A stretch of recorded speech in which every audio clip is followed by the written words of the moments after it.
أفمن كان على بينة من ربه ويتلوه شاهد منه ومن قبله كتاب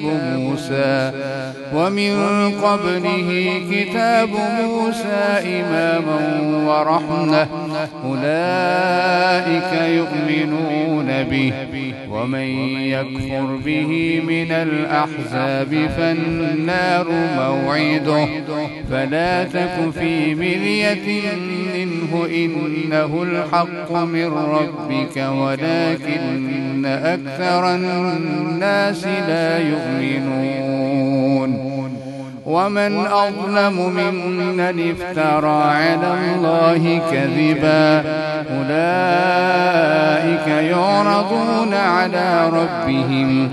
ويقول الأشهاد هؤلاء الذين كذبوا على ربهم ألا لعنة الله على الظالمين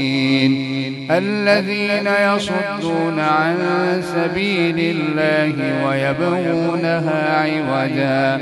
وهم بالآخرة هم كافرون